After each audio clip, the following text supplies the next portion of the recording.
আসসালাতু আসসালামু আলাইকা ইয়া রাসূলুল্লাহ। যে আল্লাহ তাআলা আমাদেরকে এত মহাব্বত করে, এত ভালোবাসে, সেই আল্লাহ আবার বান্দাকে কটুক্ত ভাষায় 10টা গালি দিছে। তার নাম কি?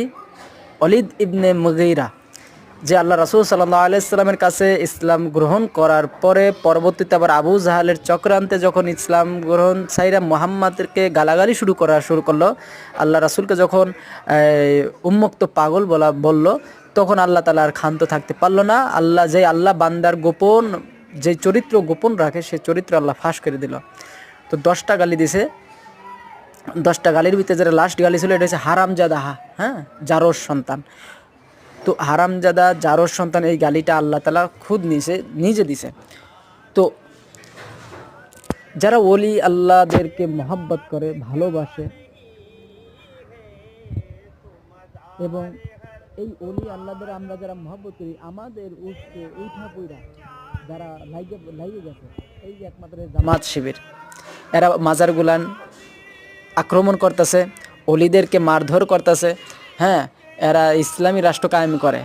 আর তুমি যে ইসলাম কায়েম করতে চাও, ইসলাম তোর ঘরে আগে কায়েম কর, তারপরে তুই শহরে কর, তারপরে তুই রাষ্ট্র করতে যাইস। তোর ঘরে হইছে ল্যাংড়া, উলঙ্গ, মাগিবাজি করে বেড়ায় তোর বোন, আর তুই এই জায়গায় ইসলামী রাষ্ট্র কায়েম করতে চাই, আরেকজনের ঘর বাড়ি ভেঙে ফেলাইতেছ, আরেকজনের মাজার ভেঙে ফেলাইতেছ। হ্যাঁ, এইটা কোন ধরনের কি? তো এই হেফাজত ইসলাম, এই জামাত, এগুলো হচ্ছে হারামখোর জারোর সন্তান।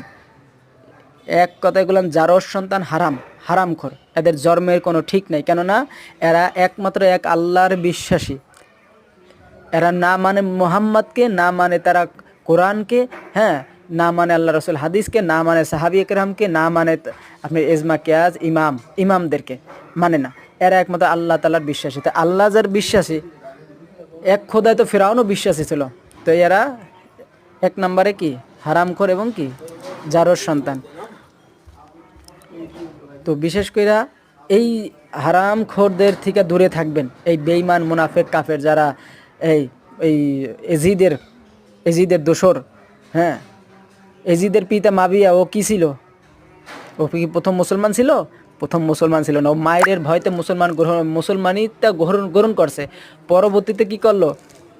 এজিদের বলল যে নবীর বংশ রাখিস না, আমি চলে গেল, নবীর বংশ জানি রাখবি না। কেন? এই মোহাম্মদ আমাদের বংশ নির্বংশ করে ছাড়ছে, আমাদের মূর্তি পূজা এই মোহাম্মদ ধ্বংস করছে। তো তোমরাও মোহাম্মদের বংশ ধ্বংস করো। তো এই এজিদের